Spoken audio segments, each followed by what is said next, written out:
एक फैसला और भारत के चीनी उद्योग में जैसे एक तूफान सा आ गया।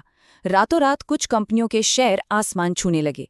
लेकिन इसी एक फैसले ने देश की ऊर्जा और कृषि नीतियों पर एक बहुत बड़ी बहस भी छेड़ दी है। तो आखिर ये भारत का बड़ा एथेनॉल दांव है क्या? चलिए आज इसी को समझते हैं। चलिए आपको ले चलते हैं 1 सितंबर 2025 में। सोचिए, सरकार एक बड़ी घोषणा करती है और उसके ठीक अगले ही दिन देश की बड़ी बड़ी चीनी कंपनियों के शेयर 20% तक उछल जाते हैं। तो सवाल यह है कि आखिर उस दिन ऐसा क्या हुआ था। इस पूरी कहानी को समझने के लिए हम इसे 5 हिस्सों में देखेंगे। सबसे पहले जानेंगे कि वो फैसला क्या था जिसने बाजार में हलचल मचा दी। फिर भारत की इथेनॉल योजना को समझेंगे। इसके बाद गन्ने से जुड़े मुनाफे की इस पहेली को सुलझाएंगे। इथेनॉल की उन छुपी हुई कीमतों को जानेंगे जिन पर कम बात होती है, और आखिर में इसके फायदे और आगे की राह क्या है, इस पर भी नजर डालेंगे। तो चलिए शुरुआत करते हैं उस एक दिन से जब सब कुछ बदल सा गया।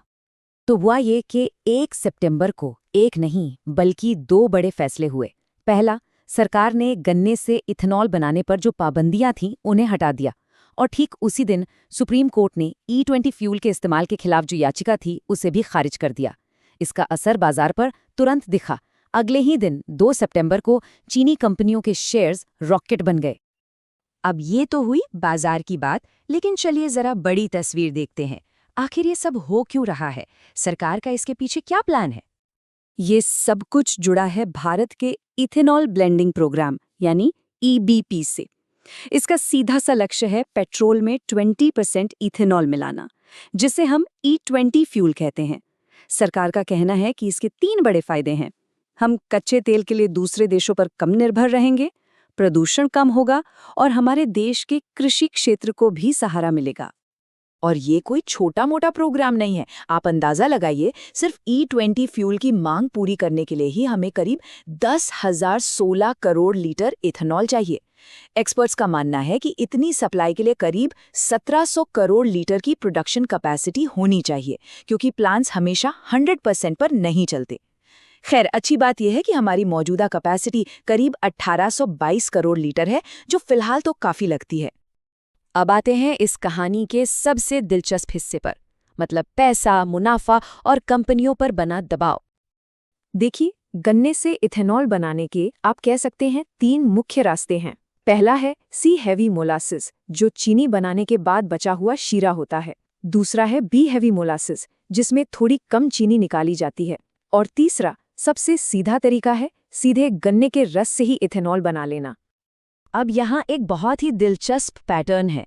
जिस तरीके से सबसे ज्यादा चीनी बनती है, यानी सी हैवी मोलासिस, सरकार उसके लिए सबसे कम दाम देती है। और जिस तरीके में चीनी बिल्कुल नहीं बनती, सिर्फ इथेनॉल बनता है, उसके लिए दाम सबसे ज्यादा है। सरकार की रणनीति यहाँ बिल्कुल साफ है। वो कंपनियों को चीनी की बजाय इथेनॉल बनाने के लिए बढ़ावा देना चाहती है। अब इस खेल में कुछ बड़े खिलाड़ी हैं जिनका दबदबा है, जैसे श्री रेणुका शुगर्स, बलरामपुर चीनी मिल्स, त्रिवेणी इंजीनियरिंग और डालमिया भारत शुगर। आपको जानकर हैरानी होगी कि सिर्फ ये 4 कंपनियां मिलकर ही देश का करीब करीब 1/4 इथेनॉल बनाती हैं। लेकिन इन कंपनियों के लिए काम करना इतना आसान भी नहीं है। वो एक तरह के 3 तरफा दबाव में फंसी हुई हैं। एक तरफ है FRP, यानी वो कीमत जो उन्हें किसानों को गन्ने के लिए देनी ही पड़ती है। दूसरी तरफ है चीनी का MSP, यानी सरकार तय करती है कि चीनी कम से कम कितने में बिकेगी। और तीसरी तरफ है इथेनॉल की सरकारी कीमत। उनका सारा मुनाफा इन्हीं 3 चीजों के बीच फंसा रहता है। और यहीं पर आकर सारा हिसाब किताब उलझ जाता है। देखिए, 1 टन गन्ने के लिए कंपनियों को करीब 3550 रुपए देने पड़ते हैं। अगर वो इससे चीनी बनाएं तो वो 7500 रुपए से 9300 रुपए तक कमा सकती हैं।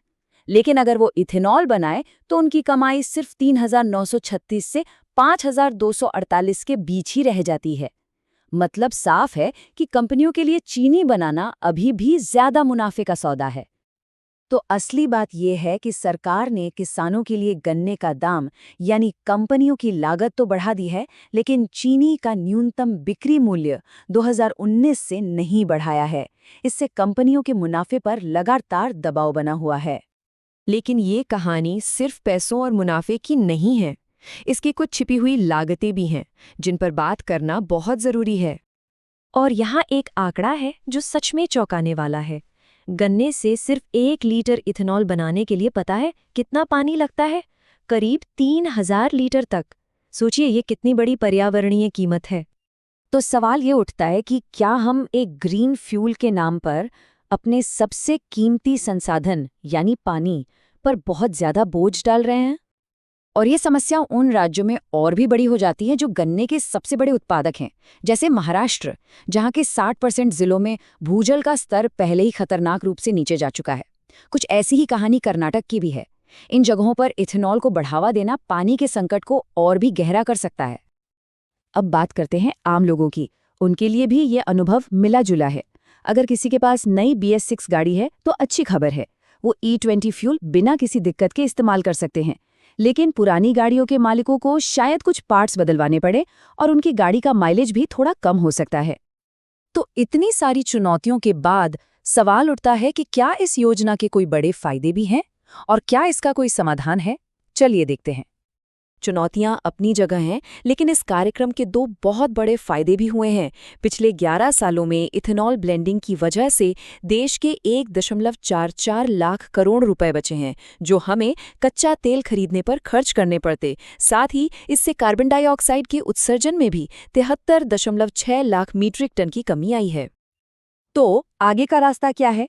गन्ने के अलावा 2 और विकल्प उभरकर सामने आ रहे हैं। एक है अनाज से इथेनॉल बनाना, जैसे कि चावल से। ये हमारी मौजूदा क्षमता का 51% हिस्सा है। लेकिन इससे भी बेहतर है दूसरी पीढ़ी यानी 2G इथेनॉल, जो खेती के कचरे जैसे पराली से बनता है। सही मायनों में ये 2G इथेनॉल ही असली गेम चेंजर हो सकता है।